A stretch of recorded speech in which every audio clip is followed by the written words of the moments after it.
Hoje nós vamos ouvir a palavra do Senhor, aquilo que Deus tem para nós através da irmã Miriam. Cremos que Deus tem algo muito especial para o nosso coração nesta noite. Miriam está com a palavra.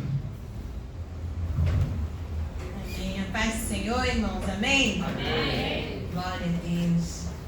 Você veio para a casa do Senhor com uma expectativa no seu coração?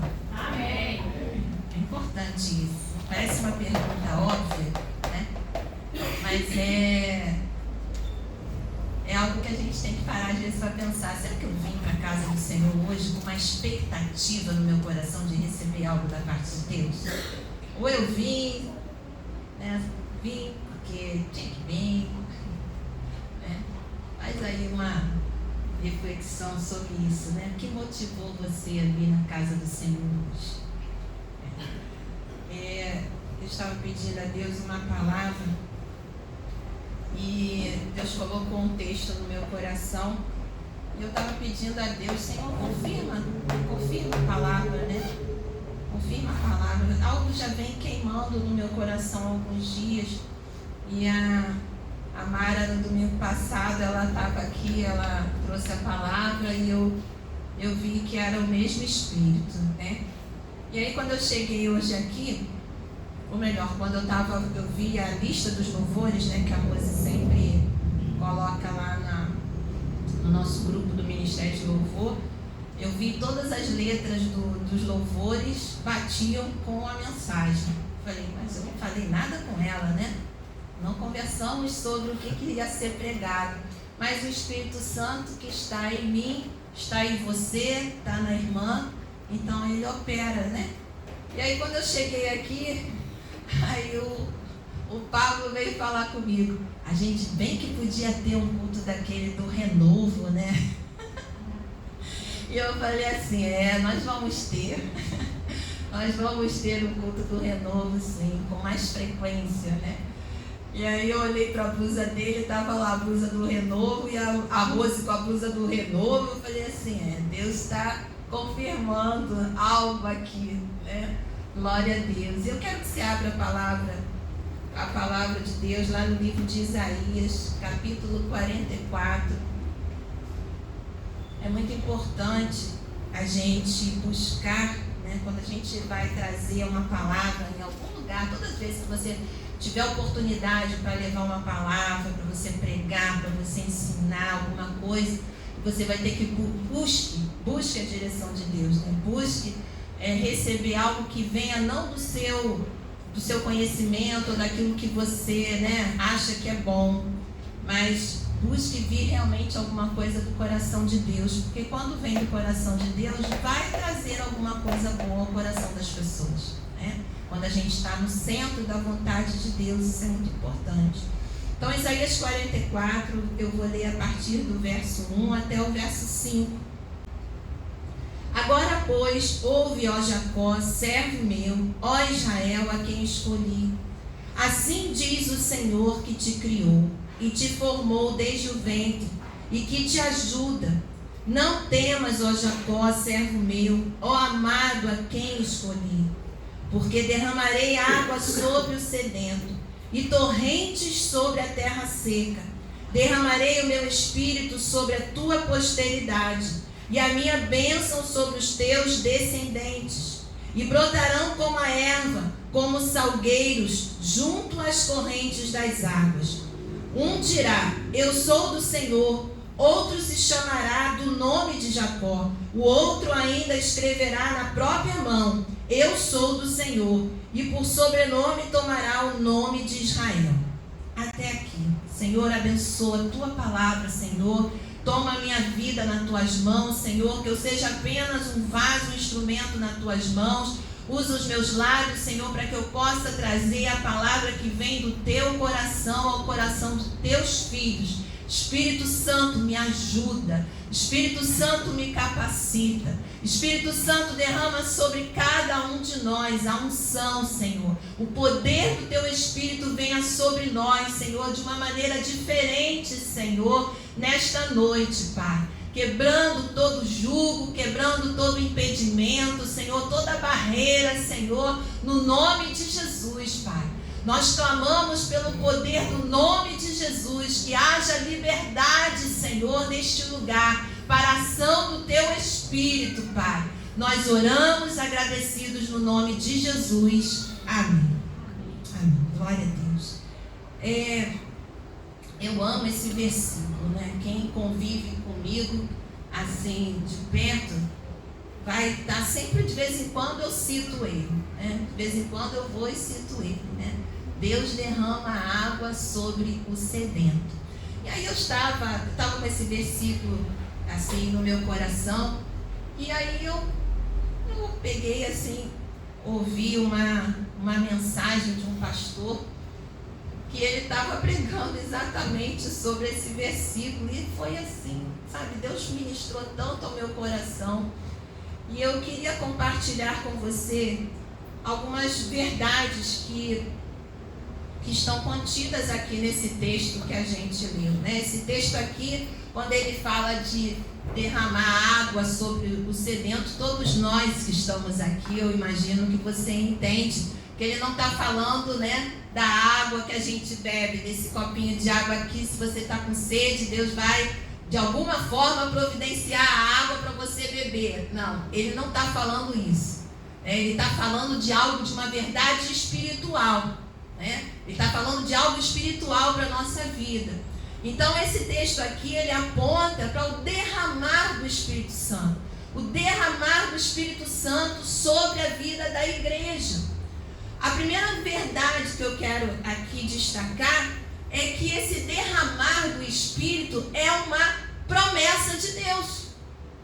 Não é algo que está escrito aqui e que aconteceu no passado e que aquilo ficou para o passado. Tem muitos lugares que você vai visitar aí, muitas igrejas, que acham que o derramar do Espírito foi para aquela época, que não tem mais isso para os dias de hoje. Mas isso não é verdade. A palavra de Deus é clara que o derramar do Espírito, o derramamento do Espírito é uma promessa de Deus para a sua igreja. É uma promessa de Deus para a sua igreja. E nós vemos essa palavra lá no livro de Joel, no capítulo 2, nós vamos ver lá mais uma vez o Senhor dando a promessa, né? Ele fala lá em Joel, se eu não me engano, é o capítulo 2, verso 28, né? E acontecerá que derramarei do meu espírito sobre toda a carne, vossos velhos, vossas filhas profetizarão, terão sonhos, terão visões. Promessa de Deus lá em Joel, que se cumpriu em parte lá no livro de Atos, capítulo 2, né, no dia do Pentecostes, né? Todo bom renovado conhece bem esse texto, né? Estavam todos reunidos ali, né? Aquele grupo de discípulos do Senhor reunidos, e eles ficaram ali em oração. O Senhor tinha falado com eles: ficar em Jerusalém até que do alto vocês sejam revestidos do poder de Deus. E eles obedeceram. Eles ficaram em Jerusalém em oração. 50 dias depois do período que Jesus morreu, foi assunto aos céus, a palavra de Deus diz que o Espírito Santo veio como um vento veemente, encheu toda aquela casa. Línguas repartidas como que de fogo foram vistas, uma visão espiritual, né?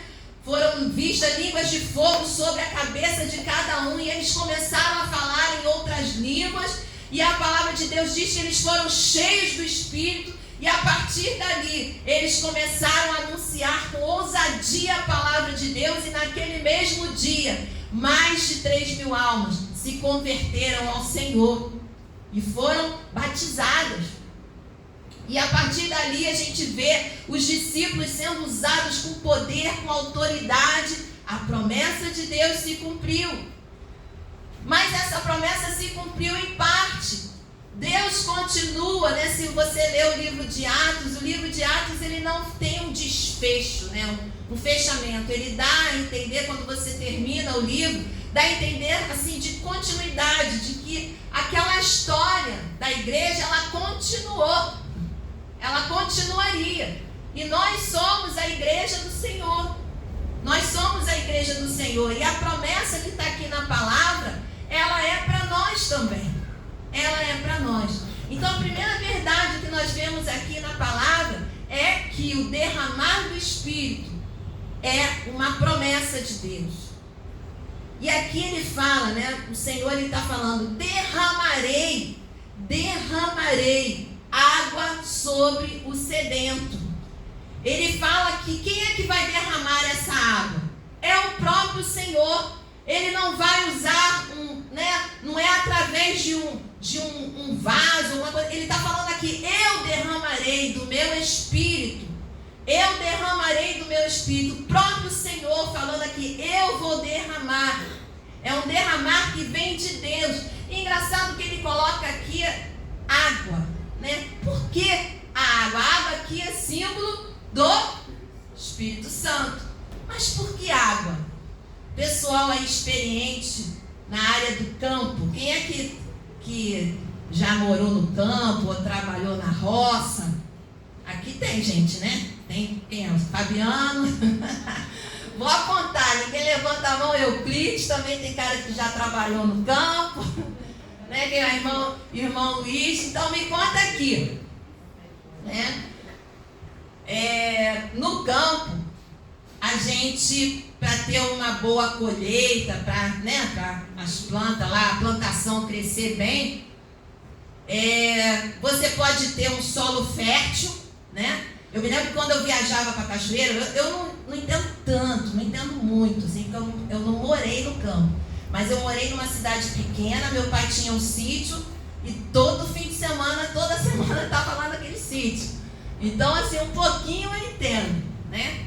E eu me lembro que às vezes nas viagens que a gente fazia, tinha, não sei se vocês sabem disso, mas tem assim, você passa na estrada, aí você vê uns morros assim, e quando você vê o morro com aquelas montanhas assim, com muita palmeirinha plantada, assim, plantada não, com muitas palmeirinhas assim no solo plantado, eu me lembro que o pessoal da roça falava assim: quando tem muitas dessas palmeiras assim, o solo não é bom. Não é bom para plantar. Eu me lembro disso quando eu era criança, eles falando assim: o solo é mais frágil. Então, para a gente ter assim, a plantação ir bem, né? Não basta só a terra ser boa. Não basta você ter uma boa tecnologia, porque hoje a gente tem a tecnologia a favor, né? A gente tem muita... máquinas, né, que favorecem para você cuidar do solo. Não basta você ter o melhor fertilizante, né, adubo, para você lançar na terra. O que mais aí que precisa na terra, né? Regar, né? O regar já está aí falando de uma coisa importante, que é a água, né? Você pode ter tudo, mas se não chove, o que acontece com a plantação? Seca, ela vai morrer.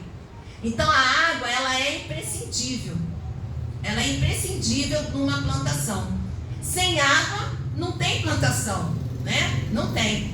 O ser humano, ele pode ficar mais de 40 dias sem comer. Não morre, tá? Não morre, não. Mas sem água, o máximo que aguenta é 3 dias, segundo a medicina fala aí. Mais de 3 dias sem beber água, o organismo começa as coisas a parar de funcionar direito. E aí a tendência, né, o pessoal aí da saúde aí, né, sabe disso. Então, Deus, ele escolheu aqui a água para dar o símbolo, né, do Espírito Santo, porque a água é algo imprescindível para a vida. Não dá para viver sem água. Nem ser humano, nem animal, nem terra, nada nesse mundo, né, dá para viver sem água. A gente precisa da água. E aí Deus escolhe a água como símbolo do Espírito Santo para mostrar o que para a gente? Que sem o Espírito Santo, a nossa vida espiritual vai ficar o quê? Morta. Não temos como ter vida espiritual sem a ajuda do Espírito Santo. Não tem. Então ele começa aqui, ele fala: porque derramarei água sobre o sedento. Torrentes de água Torrentes de água, eu querendo ler sem óculos, mas vamos lá. E torrentes sobre a terra seca. Lá no Nordeste eu cheguei a ver alguns lugares que eu vi a terra seca. O que acontece quando a terra fica seca? Começa a aparecer rachadura, né? Aquelas rachaduras assim, a gente vê muito isso no Nordeste. O chão fica tão seco, que começa a craquelar, né? Vai ficando aquelas várias rachaduras assim no solo. E aí eu te pergunto, se você pegar um balde de água e jogar naquele solo que está seco, que está rachado, vai resolver alguma coisa? Não. Para ele voltar ao normal vai precisar de muita água. É muita água. Não basta um balde, 2 baldes. Se você está com o terreno todo, né, rachado, vai precisar de muita água cair para ele voltar a ter vida, para ele voltar, né, a brotar. Da mesma forma, somos nós. Não basta gotinha não, a gente precisa de torrente. A gente precisa da água abundante.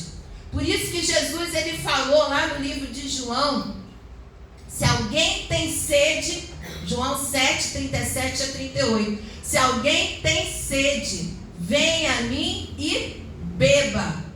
Quem crer em mim, rios de água viva fluirão, né, do seu interior. No último e mais importante dia da festa, Jesus levantou-se e disse em alta voz, se alguém tem sede, venha a mim e beba. 38. Quem crer em mim, como diz a Escritura, do seu interior fluirão rios de água viva. Veja bem que Jesus começa falando o que? Sobre sede. Sobre sede. Depois ele fala, aquele que crê, vai ter o que? Uma fonte jorrando de água viva do seu interior. Mas essa água fluindo, essa água jorrando dentro de nós, que é o derramado do Espírito Santo, precisa haver o que? Sede. Sede. Sede. Eu me lembro que antigamente, eu era criança, tinha uma propaganda. Quem é que conhece? Vamos ver aí, agora o pessoal vai se entregar. Quem conhece aquele refrigerante, um refrigerante de limão chamado Tim? Quem é que conheceu aqui? Gente, ninguém conheceu de limão Tim? Jesus, era o parente próximo da Sprite. Ninguém? Gente, a Raquelzinha. Ai, Raquel, agora você me salvou. Pelo amor de Deus. Tinha um refrigerante, o nome dele era Tim. Aí a propaganda da televisão era a seguinte: chegava um cowboy, né, andando assim pensa naqueles filmes, né, de faroeste, que normalmente aparece aquela geografia bem seca, né, aquele lugar bem seco. Aí aparece aqueles rolos de como é que fala, de palha, né, rolando assim, o vento batendo, rolando aqueles rolos de palha assim no chão. Aquele solo seco, você não vê planta nenhuma. Aí o cara tá andando, o cowboy, todo suando, com uma maleta assim na mão, a propaganda. Tô falando da propaganda. Eu adorava aquela propaganda. Aí vinha ele com a maleta assim, cowboy andando. Aí naquele lugar deserto, não tinha nada. Aí ele vê lá longe uma casinha ali, parecendo tipo um posto de gasolina, né, do faroeste, bem pequenininha lá longe. Aí ele foi em direção. Quando ele chega lá, ele chega no balcão, aí ele pega a maleta dele, taca-se em cima do balcão. Quando ele abre a maleta, ela tá cheia de gelo e cheia de garrafa de tinta. Chega lá, ele abre a garrafa, faz aquele barulhinho. Você imagina, né? Você cheio de sede, aí você abre aquela coisa assim, a propaganda da sede, a propaganda da vontade de você beber aquele refrigerante, né? Provoca. Aí quando ele abre assim, aí derrama, né? Vai derramando aquele refrigerante geladinho, né? Assim, dentro do copo. Aí ele pega assim, aí a frase: provoque a sede até não aguentar mais, depois tome Tim. Lembrou, né? Tem mais gente aí que era da época, tá? Deixa de graça, gente. Tem ceia. Então, é assim, né? O homem estava ali naquela sede para tomar aquele negócio geladinho. E assim nós temos que estar, temos que ter sede das coisas de Deus, sede da presença de Deus, sede de buscar o poder do Espírito Santo sobre a nossa vida. Eu me lembro que quando eu comecei, que eu conheci a obra de renovação espiritual, eu comecei a ouvir falar, o Espírito Santo, ele visita a nossa vida, o Espírito Santo, o Deus batiza com o Espírito Santo, e você pode sentir a presença de Deus. E eu ficava ouvindo aquilo. Eu fui criada na igreja batista tradicional, assim, que não, né, cria no Espírito Santo, mas como a terceira pessoa da Trindade e tal. Não se falava sobre o poder do Espírito Santo, do agir do Espírito Santo na nossa vida.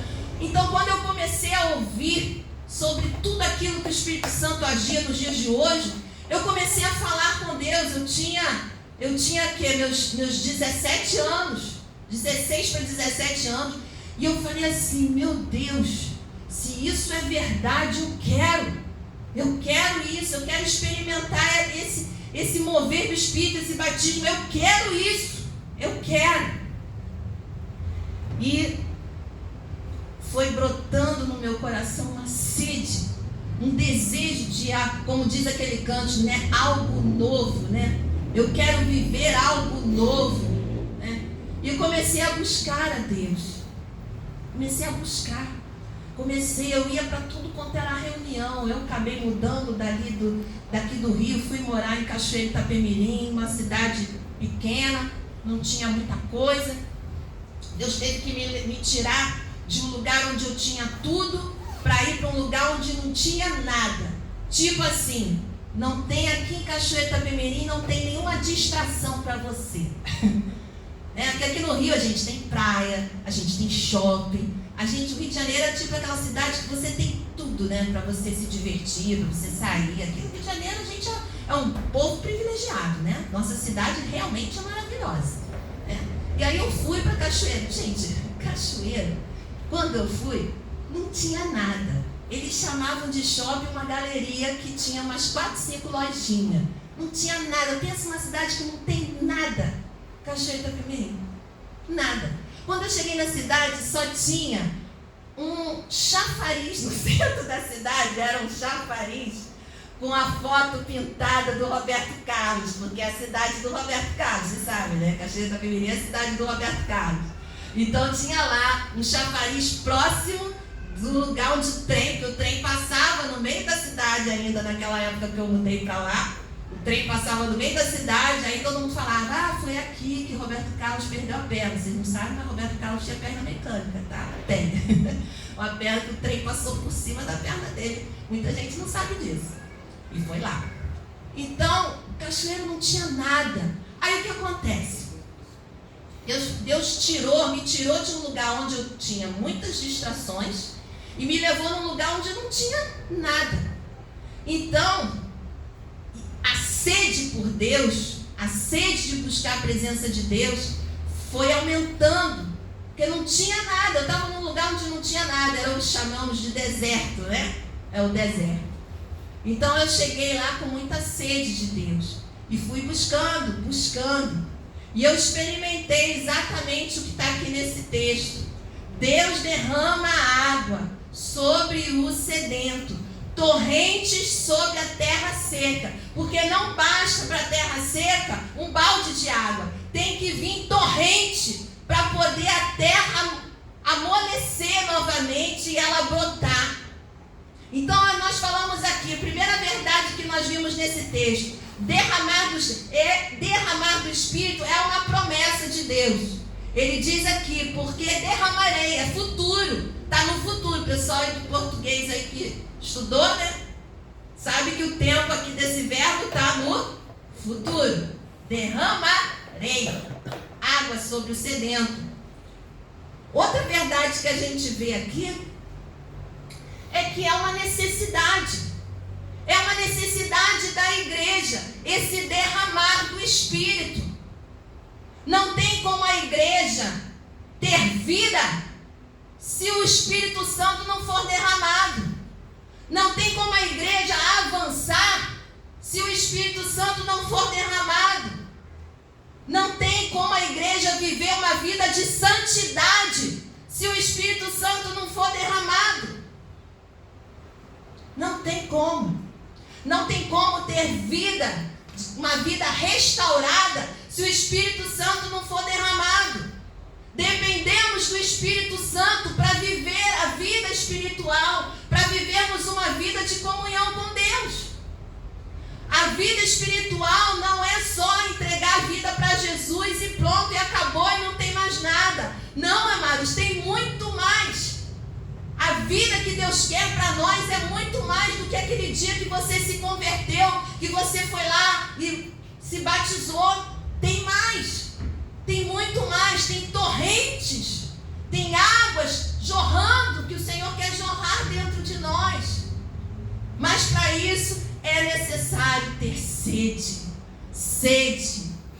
Há uma necessidade na igreja, do modo geral, de ter sede de Deus, de vir para os cultos com sede da presença de Deus, sede de buscar a presença do Senhor, sede de ser cheio do Espírito.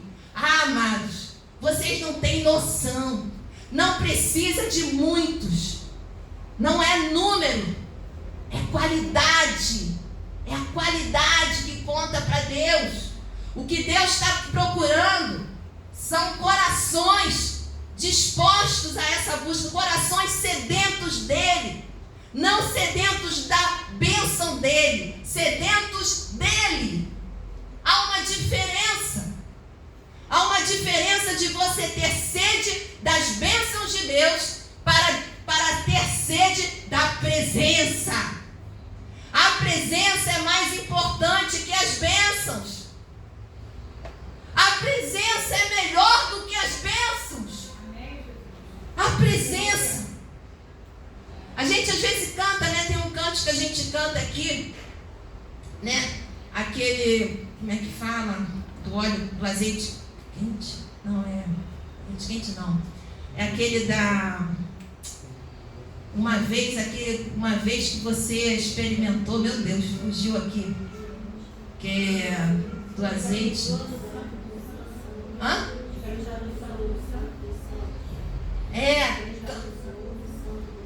Quem já pisou no Santo dos Santos em outro lugar não sabe viver. Uma vez que você experimenta de verdade, não é emoção que eu estou falando, não é você se convenceu, né? Porque tem pessoas na igreja que estão convencidas de que isso é bom, de que isso é uma verdade, de que aquilo que a gente prega aqui, que a gente ensina, isso é legal, eu acho muito bom. Mas outra coisa é você desejar, é você crer realmente que aquilo é real e que aquilo é para você. E aí você buscar de todo o coração até você receber. Eu não sei quantos de vocês têm o temperamento que é persistente. Tem pessoas que não desistem facilmente das coisas. Isso é uma questão de temperamento, tá? Bota uma coisa na cabeça, é determinado. Eu vou conseguir chegar lá. Meu marido, quando eu casei com ele, ele tinha um pensamento com relação à carreira dele. O meu propósito é chegar a ser gerente. Eu quero ser gerente geral.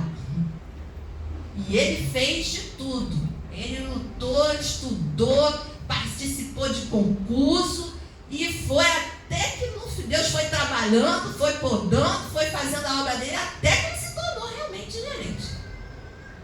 Então tem pessoas que são determinadas. Quando ela bota uma coisa na cabeça, ninguém tira. Isso tem um lado bom, se você aplicar na vida espiritual também, né? Isso é muito bom. E tem aquelas pessoas que já têm dificuldade de ser perseverante. E aí esses têm que se esforçar mais um pouco. Tem pessoas que têm um temperamento que desiste muito fácil das coisas. Tipo, chegou a matéria lá, ficou difícil.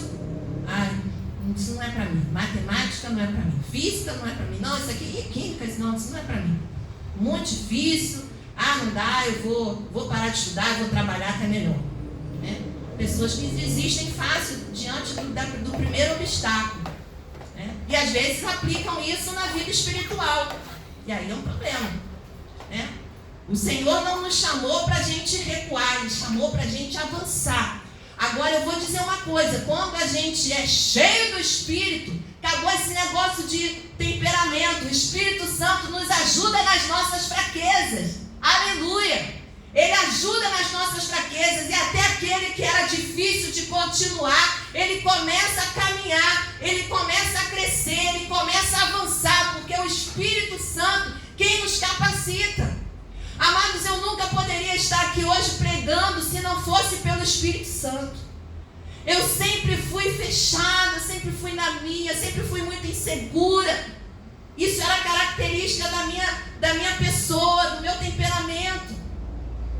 E aí, quando eu fui cheia do Espírito, nem eu estava acreditando no que Deus estava fazendo na minha vida. Deus mudou, Deus transformou aquela pessoa que era insegura, que tinha vergonha de falar na frente. E olha que eu paguei cada amigo dentro da igreja, gente, com relação a isso. Na igreja onde eu participava, tinha o que chamava de mensageiras do rei.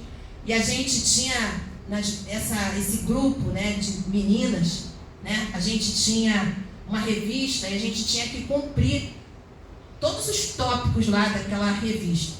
Então a gente fazia visita a asilo, a gente tinha que escrever carta para missionário, era várias coisas, muito bom. A gente era treinado para várias coisas.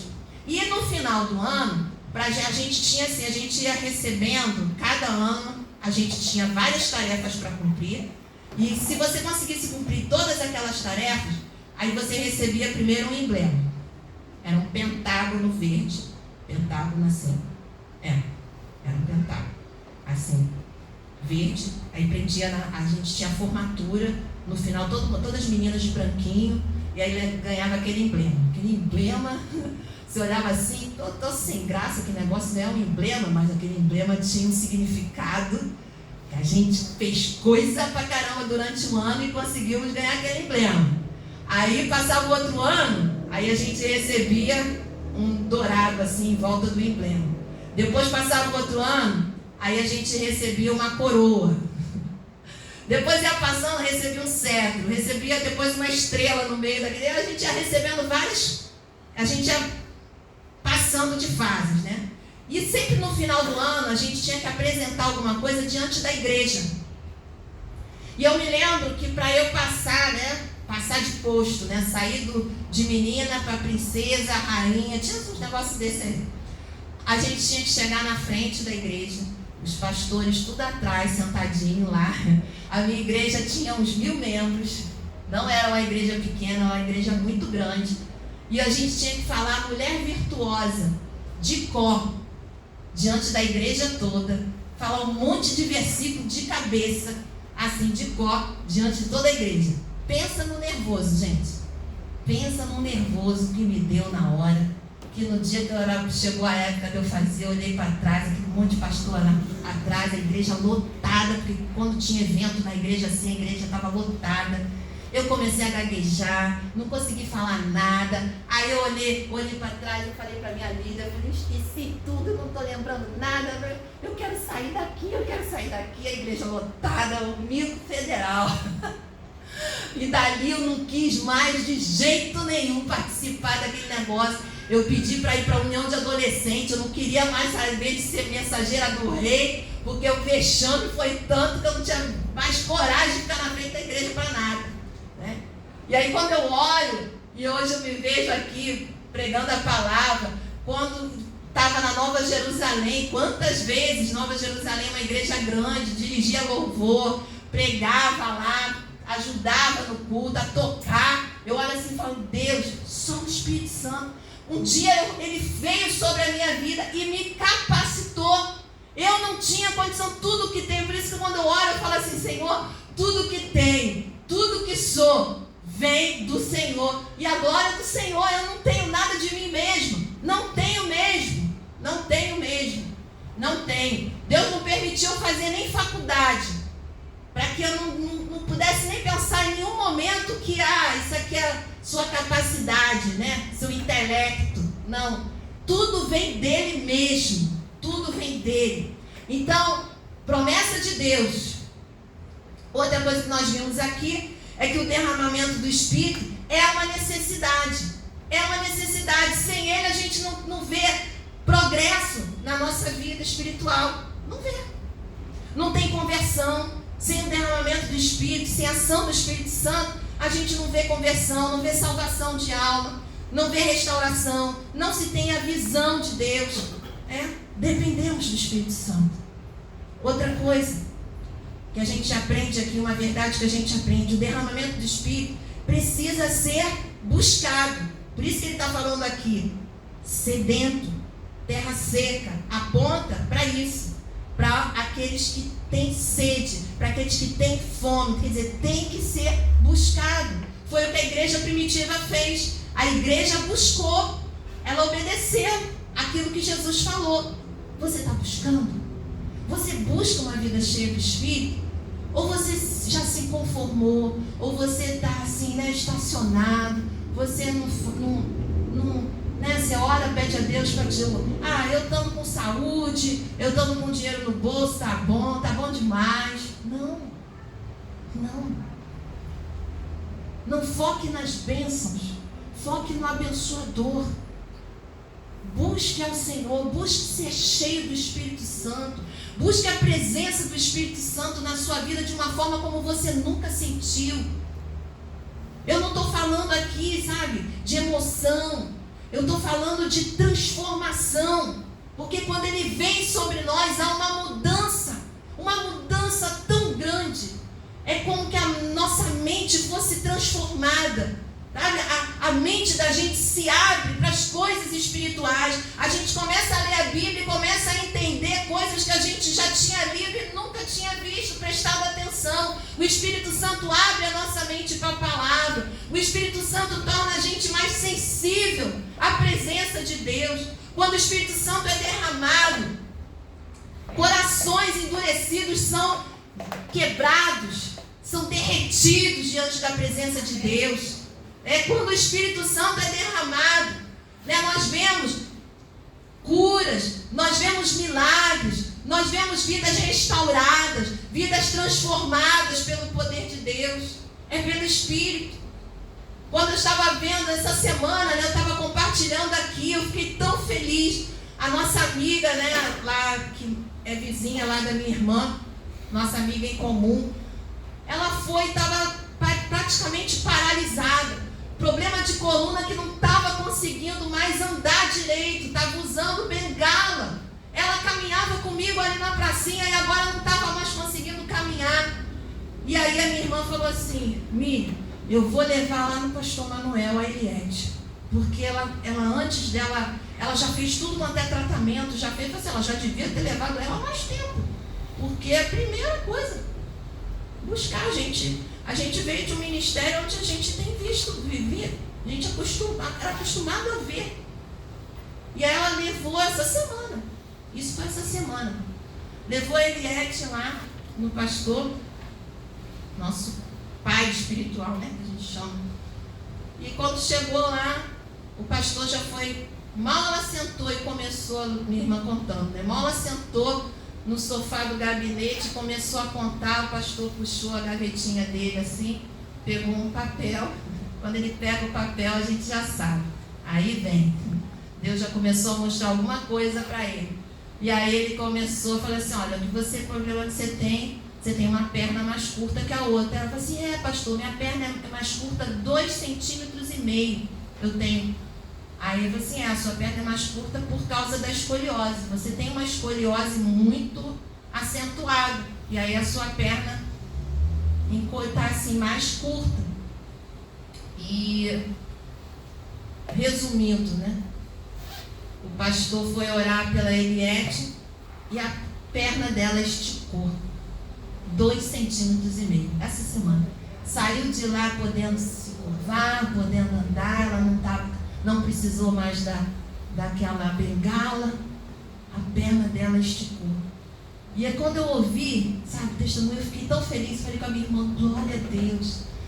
Deus me fez lembrar da época que eu estava lá em Nova Jerusalém, e não foi nenhuma nem duas vezes que eu vi perna esticando. Teve uma vez que o pastor pegou e falou comigo assim: Miriam, segura a perna dela, que a perna vai esticar na sua mão. E eu vi a perna esticando, deslizando em cima da minha mão. Meu Deus, é maravilhoso ver o poder de Deus agindo. Mas mais maravilhoso do que ver essas bênçãos é você sentir a glória de Deus na sua vida, sentir a presença dele te tomando, te envolvendo. A presença de Deus é algo tão real, amados, tão real, tão maravilhoso, que é como o hino que nós estávamos falando aqui, né? Quem experimenta, a gente fica viciado em Jesus, a gente fica viciado no Espírito Santo, não dá vontade mais de parar. E quando você sente que o solo está ficando seco, não tem como, você tem que ir à fonte e buscar até que ele venha, até que ele derrame. E é isso que eu tenho feito todos os dias, buscando, pedindo a Deus: Senhor, derrama, Senhor, desperta a fome. Porque, amados, não há derramamento de Espírito se não houver uma busca, se não houver uma súplica. Não adianta eu buscar sozinha. Precisa essa fome ser coletiva. A igreja precisa desejar isso. A igreja precisa ter sede de Deus. A igreja precisa ter fome de Deus, fome dele, da presença dele, da glória dele. É algo maravilhoso que preenche o nosso ser. E aí as lutas, amados, elas se tornam pequenas. A gente passa, sabe, olha, eu tenho passado tantas coisas, mas quando a presença, a glória de Deus, a presença de Deus vem sobre nós, parece que as lutas desaparecem. E elas desaparecem mesmo. Elas se tornam pequenas diante da grandeza de Deus, diante da grandeza dele. Quando a presença vem sobre nós. Quando a presença vem sobre nós. Eu me lembro quando o pastor estava no hospital. Eu me lembro quando o meu marido ainda estava em casa passando mal. E quando Deus falou comigo: olha, ele vai, mas ele vai voltar. E eu senti a graça, a presença, a voz dele falando comigo. E aquilo trouxe paz ao meu espírito. O pastor passou pelo o vale da sombra da morte lá naquele hospital, mas eu estava em paz, eu sabia que ele ia voltar. Por quê? Por causa da presença, por causa daquela presença que estava ali, me dizendo: ele vai voltar. A unção, o poder do Espírito Santo agindo em nossas vidas. Outra coisa que nós vemos de verdade aqui, né? O texto fala que: e brotarão como a erva, como o salgueiro, junto às correntes das águas. A gente vai ver que o derramamento do Espírito traz resultados extraordinários. Quando o Espírito Santo é derramado, a gente vê resultado. A gente vê as coisas acontecendo. E aqui, nós vemos aqui, ó, o texto vai dizer, vai apontar para um crescimento. Olha lá: brotarão como a erva, como salgueiros junto às correntes das águas. Está falando de algo que cresce, de fertilidade. É isso que ele está apontando aqui. E aí outra coisa que a gente vê como resultado é o testemunho. Olha aqui o que o versículo 5 diz: um dirá: eu sou do Senhor. Outro se chamará do nome de Jacó, nome de Israel, né? O outro ainda escreverá na mão, na própria mão: eu sou do Senhor. E por sobrenome tomará o nome de Israel. Então ele está aqui apontando que outro resultado do derramar do Espírito é a alegria de dar testemunho. Eu sou do Senhor, eu sou do Senhor. Escrevia o nome na palma da mão: eu sou do Senhor, eu sou de Cristo, eu sou um servo dele. O testemunho é resultado. E aí o que acontece? A igreja começa a crescer, porque estão cheios do Espírito, e cheios do Espírito vão anunciando a palavra, vão falando desse Senhor timidez, porque o Espírito Santo dá ousadia, o Espírito Santo dá intrepidez, o Espírito Santo dá coragem para nós irmos anunciar a palavra e ver resultado. Eu me lembro disso. Quantas vezes eu chegava na escola, eu estava no ensino médio quando eu fui batizada com o Espírito Santo. E aí quando eu chegava na escola, eu comecei a juntar colegas de escola, e todas as oportunidades que eu tinha, eu começava a falar. Eles começavam a se interessar muito sobre o assunto do Apocalipse. Eu não entendia muito, mas o pouco que eu sabia que Jesus vai voltar, vai arrebatar a igreja, já era o suficiente. Começava a tocar nesse assunto, todo mundo se interessava, quer saber sobre o fim dos tempos. E aí ele foi ajudando. O que eu fiz? Levei meu violão para a escola. Dali começou um grupo, aquilo foi crescendo, se tornou um culto. Depois, no final do ano, fizemos um culto, ganhamos professores e alunos para Jesus ali. O que é isso? O derramar do Espírito Santo te dá ousadia, te dá intrepidez, te dá coragem, tira a vergonha, tira tudo que impede. Precisamos buscar, amados, esse derramar do Espírito Santo sobre nossas vidas. E aí quando a gente pregar a palavra assim, você não vai aguentar ficar calado. Você vai ter que dar um glória. Você vai ter que dar um aleluia, porque a presença de Deus vai começar a queimar aí dentro de você. Jeremias, ele quando pensou em desistir, porque a luta estava grande, a Bíblia diz que o coração dele queimou, ardeu da presença. Uma vez que você experimenta essa presença, não dá mais para ficar sem. Não dá mais. Então hoje o Senhor está chamando a mim e a você. Ele está dizendo aqui para nós que Ele quer derramar, mas Ele derrama água sobre o sedento. Então se está faltando a sede, peça a Deus, Senhor, faz brotar no meu coração sede, faz meu coração ter fome das coisas do Senhor, da Tua presença. E aí quando você vem para a casa do Senhor, procure não se distrair com outras coisas. Eu aprendi a sentar sempre o mais perto possível daqui da frente, para não me distrair, porque eu tenho uma facilidade muito grande de me distrair. Então se eu sentar atrás, eu vou ver toda a movimentação. E eu tenho muita facilidade de me desconectar. Então eu sempre, mesmo antes de tudo, sempre tive mania de sentar na frente, mais para frente, para poder não me distrair com as coisas. E procurar ficar no culto ligado. O que Deus está querendo falar comigo? Está atento à voz do Espírito Santo. Por isso que quando a gente está na casa do Senhor, deve evitar de ficar andando para lá e para cá, de ficar saindo. Aí você chega na igreja, vai no banheiro logo, já vai beber água logo, faz o que você tem que fazer antes, para você quando entrar aqui, você ficar ligadinho, não tem que você ficar toda hora saindo.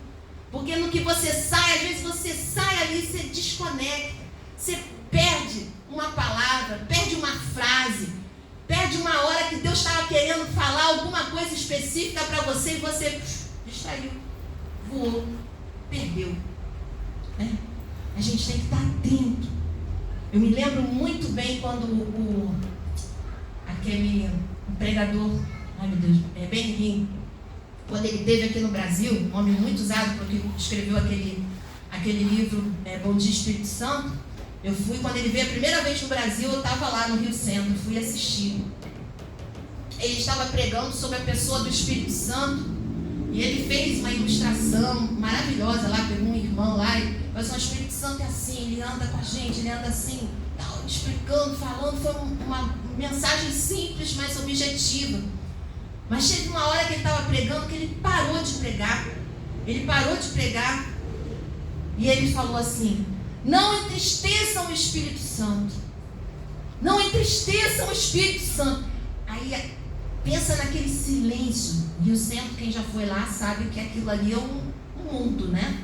A gente estava num daqueles galpões que cabe mais de 4.000 pessoas.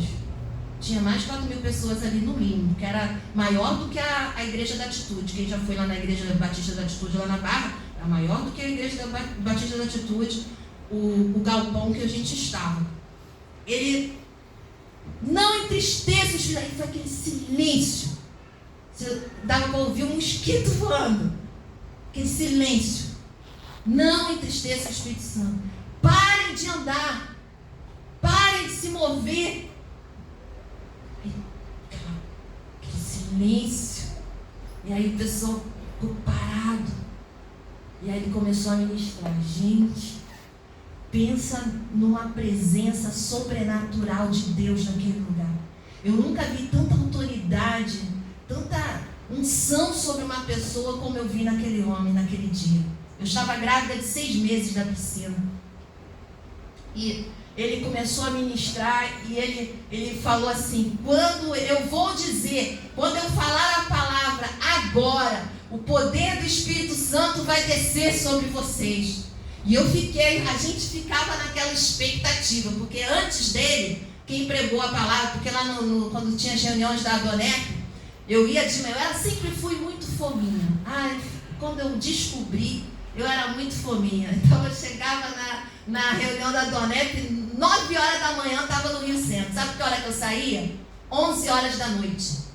Era assim, o dia todo só Bíblia, palavra, louvor, era assim. E chegava no dia seguinte, durava acho que eram uns 3, 4 dias, né, pastor? Não sei, aquela conferência da Donete, né? Eram uns 3, 4 dias. E eu ia todos os dias. O pastor trabalhava fora, ele começava, acho que era na quinta-feira. Ele trabalhava fora, eu ia de ônibus, pegava aquele 368, acho que é 368, Rio Centro. Descia no ponto final, eu ia com os meninos crianças, não é? Lembra, Daniel? Levava Daniel e Priscila assim, ó, toquinho de gente. Ia tudo pendurado comigo de ônibus. Pensa naquele ônibus faz uma viagem, cara. Pensa naquele ônibus, dá a volta ao mundo. Quem conhece a linha 368? Dá a volta ao mundo. Eu pegava aquele ônibus lá no Grajaú. Pegava no Grajaú. Eu ia andando até o jardim, porque eu não moro onde tem o ponto. Eu tinha que andar até o antigo Jardim Zoológico. Pegava até o antigo Jardim Zoológico, eu ia andando com meus 2 filhos pequenos. E aí ainda levava às vezes de quebra o Rodolfo. Ia tudo lá para casa. Rodolfo da Marise. Quem mais que ia para lá para casa? Mariana, né? E Júlia. Iam tudo lá para casa, tudo pequeno. Pequeno. Iam tudo lá, pegava aquela turminha toda de criança e ia para o Rio Centro 9 horas da manhã. Sede, isso é sede. Porque qualquer pessoa no juízo normal não fazia isso. Eu ia lá, botava uma comidinha lá, um lanchinho dentro da bolsa e ia embora. Fazia aquela viagem de 1 hora e pouca com as crianças. Chegava lá, botava eles no departamento infantil. Vocês ficam aí. E eu ia lá buscar. Pastor, eu ia buscar lá, só 11 e pouco que eu estava lá. E estava lá. Estava lá, só recebendo, gente. Quando o pastor falou lá, em Jesus' name, não! Quando ele falou não, assim, pensa parecia uma onda de dominó caindo assim, ó. Pá, pá, pá. Eu olhei assim, gente, quando eu vi 6 meses com barrigão, eu estava já caída na cadeira. Que poder de Deus foi aquele, gente? Algo que eu nunca tinha experimentado. Está pensando que eu ficava satisfeita? Não. Quando acabou, eu e a irmã Lúcia, minha irmã sempre deu de quebra, ia comigo. A gente saía assim, ó. A gente descobriu o lugar onde ele passava. Quando os corredores lá foram descobrindo, ele passava. E ele ia jogando terno e tudo. Era unção pura, gente. Você pode dizer assim, isso é loucura, isso é bobeira. Bobeira, mas eu estou aqui de pé até hoje, graças à unção e poder do Espírito Santo que um dia foi derramado sobre a minha vida. Ai de mim, se eu não tivesse sido sedenta, faminta, eu não teria sido cheia e não teria suportado metade das coisas que eu passei. Se eu suportei foi porque o Espírito Santo foi um dia derramado e ele me deu poder para vencer. O poder do Espírito Santo é necessário. O poder do Espírito Santo precisa ser buscado com todo o coração, com tudo que você tem. O poder do Espírito Santo é muito mais que um arrepio. O poder do Espírito Santo é muito mais do que você gritar. O poder do Espírito Santo é muito mais do que pular. Talvez você, quando seja cheio do Espírito, você não vai fazer nada disso. Mas algo aqui dentro vai mudar. Vai mudar. Porque é impossível alguém ser cheio do Espírito e não sofrer uma mudança radical dentro de si. Mudança radical. Mudança de mente, mudança de comportamento, mudança de desejos. Muda tudo na nossa vida. Muda. E vai continuar mudando à medida que você busca. Então vamos ficar de pé. E vamos orar ao Senhor. O Pablo estava falando comigo, né? A gente precisava voltar a ter os cultos do renovo. Eu falei assim, Pablo, o culto do renovo pode acontecer todo domingo. É só eu e você querer. É só você vir para a casa do Senhor sedento. É só você ter sede e fome de Deus. Você chega aqui, amado. Olha, eu fui receber o dom de língua sentado numa igreja pequena lá em Cachoeiro, na hora do louvor. Na hora do louvor, eu adorei o Senhor com todo o meu coração, abri meu coração em adoração a Deus. A adoração verdadeira que brota de um coração apaixonado por Jesus, ela atrai a presença de Deus. A adoração atrai. A Bíblia diz, né, que o Senhor ele está entronizado no meio dos louvores do seu povo. Os louvores que partem de um coração apaixonado por Jesus, que ama Jesus com todo o seu ser. Então, se está precisando que Deus renove essa sede, essa fome, então que a gente comece por aí. Comece por aí. Senhor, faz brotar em mim fome e sede de buscar. Porque esse é a base. Eu derramarei água sobre o sedento. Enquanto não há sede, não há derramar. Precisa haver sede. Precisa haver sede. Sede de Deus. Sede de experimentar esse algo novo da paz.